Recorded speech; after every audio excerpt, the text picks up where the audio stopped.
Welcome to our MyMoto YouTube channel, and today I'm going to do a little review of this Moto Guzzi V7. But before we do that, I want to just point out something you'll notice with this video. There's no adverts for cryptocurrencies or flashlights that'll burn through your hand or any kind of junk like that, because we are not monetizing it. We do this not to earn money off the channel, but we do this for our followers.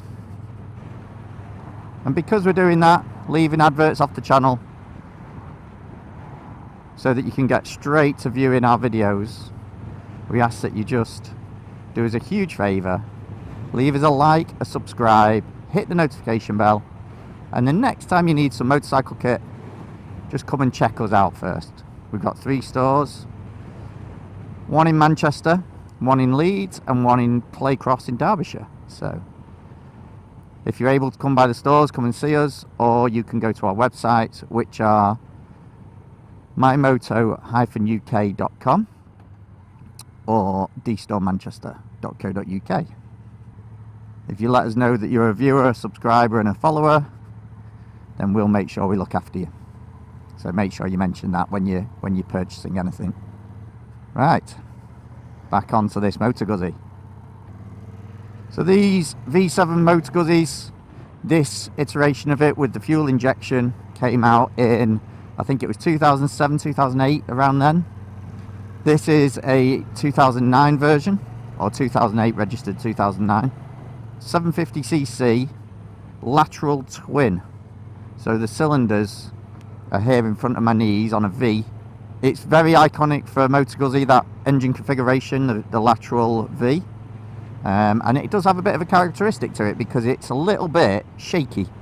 When you fire it up when it's ticking over, obviously with the pistons going side to side, it makes the bike shake side to side. Because the engine in this, although it's got the fuel injection, is actually based on the original kind of V7 engine. There hasn't been a massive amount of changes to it since it came out over 40 years ago. It's still push rod. It's still got locking nuts on the valves to adjust the valves. It's not shimmed and bucketed. It means it is actually not very powerful at all. It's about 40, I think it's 49 brake horsepower. They did do a later version, so there was a later version of this, the 750, that had a 6-speed gearbox, and then there was a later version again, which is I think it's an 850 now, which obviously has more power again. At the moment you can pick up a Moto Guzzi V7 Stone for just under £8,000 brand new, which is incredible, and it's a lot of bike for that money. One of the funny things about this bike, like I say, it is fuel injection, but it has a choke lever on it here, which does absolutely nothing. It's not connected to anything. And the automatic choke through the injectors aren't great, to be honest. It does struggle a bit firing up. Now that is partly probably because this is an older version. It's done 28,000 miles and it's got a hell of a lot more left in it. So there's plenty more life left in this bike. Look at that plane coming into Manchester. Yeah, so there's plenty more left in this bike, but maybe it is age related a little bit. It also has a few other quirky features with this bike as well.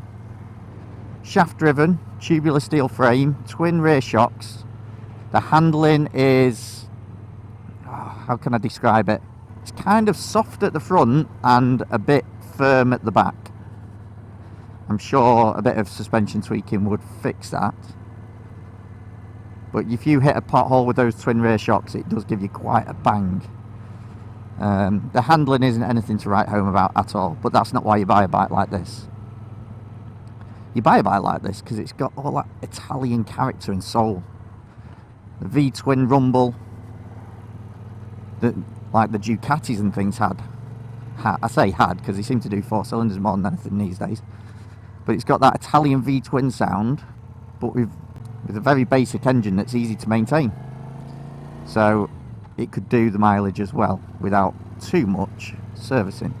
It also has a clutch that's more like you'd find on a car because of the engine rotation being forward because the cylinders are sat side by side. That then lines up with the shaft, and there's a clutch in the middle where the gearbox is. It's more like you'd find on a car rather than a multi-plate clutch that you would find on a motorcycle. Which does, it's not the lightest clutch in the world, it's not the heaviest, it's not too bad to be fair, but it will last you for a very long time because of that design. And it needs to as well, because changing one is not an easy job. It's not a case of taking off a side cover, changing the plates and putting your cover back on. Now when you do servicing on this, you can actually drop the engine, rear wheel and shaft all out in one go and basically lift the bike off it if you're doing any serious work. As for brakes, we've got a single front disc with a 4-pot Brembo front caliper, so the brakes are nothing like they were 40 years ago when the V7s came out. Rear brake, nothing special. To be honest, I very rarely use a rear brake. In fact, leave it in the comments. Do you use your rear brake a lot?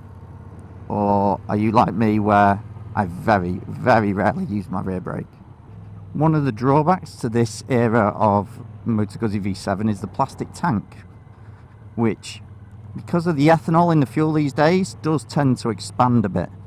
And you'll notice that when you come to take the tank off and then put it back on, once you release it from where it's mounted, it gets to relax. You come to put it back on and you find it's a struggle to squeeze it back onto the mounting points. And that's not just MotoGuzzi who did that. Triumph were using plastic tanks in the early 90s and late 2000s. They've had a similar problem with their tanks.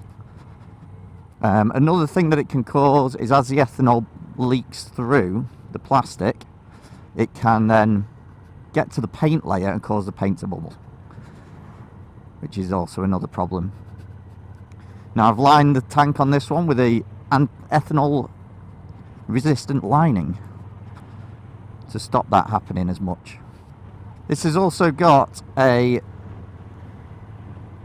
17 litre tank, I think it is, on this, and it can do 160 miles on a tank, so it's quite a big tank with the V-twin engine. Although it's not got a lot of power, isn't really bad on fuel economy. It's not amazing, but it's not bad. It'll do 50 mpg. How does it compare to other bikes in the same category? So if you put this up against the Bonneville, it'll feel like an old bike in comparison. It doesn't have the same speed, the same power, the same handling as what the Bonneville has. But this does have much more of a classic feel to the bike. And a classic look as well, I think, as well. It's got a real, with it being air-cooled, you've not got the radiator. It's got a real classic bike look. Funnily enough though, if you ride the single-cylinder Royal Enfields, even though they handle really well, they ride like quite a modern bike, the single-cylinder sound of them makes them feel even more like an old classic bike. Because of the old British bikes for single cylinders, a lot of them, so the BSA, C15s, B40s, you know, your Triumph Tiger Cubs and things like that, they were all single cylinders. And that's where that kind of reminiscent single cylinder sound comes from. But again, those single cylinder Royal Enfields, no good on the motorway. This is fine on the motorway, it'll do 70, but the vibrations can be a bit numbing. If you get one of the later ones, the 850s with the 6-speed gearbox, even better on the motorway than what this is. But does it compare to like a Bonneville? No. Even with the Bonneville, you've got the ability to go on the motorway, it's got the power and speed, but you haven't got any wind protection, so again, it's not really perfect for it. What these bikes are great at is those A and B road through the countryside, stopping at cafes along the way and just taking your time and enjoying the ride. That's what these kind of bikes are good at. You'll have probably heard me say quite a bit in the past that really you need more than one bike, don't we all? But if you want a cheap commuter, get a 125. If you want something to enjoy tight twisty country roads on in leisure, get something like this, or one of the Royal Enfields. If you want to go and do track days, get a sports bike. You know, every bike's got its little genre, and you don't have to get the most expensive bike out there. Joe, for the cost of one, some of these new bikes, they are so expensive that you could have 5 bikes that would do everything you need. if you're willing to get something second hand. And like I say with this has got, because it's older, still plenty of life in it. Still plenty of life in it. So something else I want to talk about on this vlog is layering. Getting layered. Now, going out in the winter on your bike, you don't have to go straight into investing a lot of money in heated clothing. You don't need to go down that route straight away. And there is actually a cheap way of getting into it. If you've got a mid-season jacket and pants, you can just put a set of good thermals underneath and it will turn it into basically a winter set. Just build up them layers of insulation that you need to stay warm. Now, one of the things that will make you cold more than anything, and you'll probably notice this when you stood around in your bike kit and you're getting hotter and hotter and hotter, you get on your bike, and when you start moving, that's when you start getting cold, and it's actually the wind chill factor that makes you cold. So, one thing you need to do is have, like, basically keep the wind out. Make sure all your vents are shut. If you've got a vented jacket, make sure your vents are shut. And that means making sure the zips are into the zip garages. Don't leave any gaps at all for that draft to get into. Then you can pick up RST Windstopper thermal base layers. Now RST do some thermal pants which are $49.99. They do the Windstopper gilet for $49.99, and they do a thermal jacket for $54.99. You can also get Windstopper inner gloves. Now they're only going to work if you've got a bit of room in your gloves already. Make sure they'll fit inside. But again, they're a wind blocker. It'll stop the draft getting through and give you that extra layer of warmth. And they're £19.99p. On top of that, you can pick up things like multi-tubes. So like a neck tube, balaclavas. And RST also do some thermal socks called the Tortec socks. All available on the MyMoto website. So come and have a look. Get yourself layered up for winter. Keep the buzz going, keep riding. Like I said at the start of the video, we don't monetize these. We do these for our followers and friends.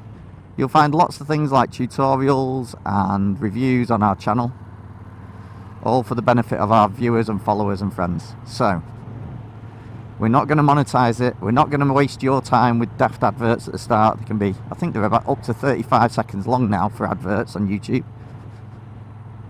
All we ask is you stick around, watch the video. Please like, subscribe, notification bell, leave us a comment. We respond to any comments on our channel, and especially if you're after something being reviewed or tested, let us know and we will get on it. If you would like to support the channel, then all we ask is next time you need some bike kit, come check us out. We've got 3 shops at the moment, one in Leeds, Manchester and one in Derbyshire as well. Everyone's welcome in at the shops. They'll be glad to see you, talk bikes, show you around any kit you're interested in. No pressure at all. No one's going to pressure you into buying anything. We're just glad to see you turn up at our shop. So,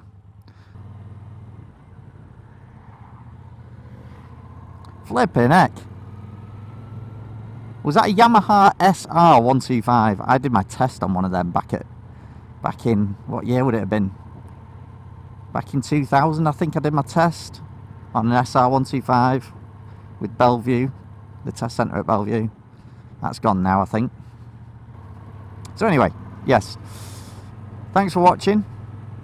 Hopefully you enjoyed the video. Try and get out on your bikes, keep the buzz going, keep riding. Until next time, ride safe.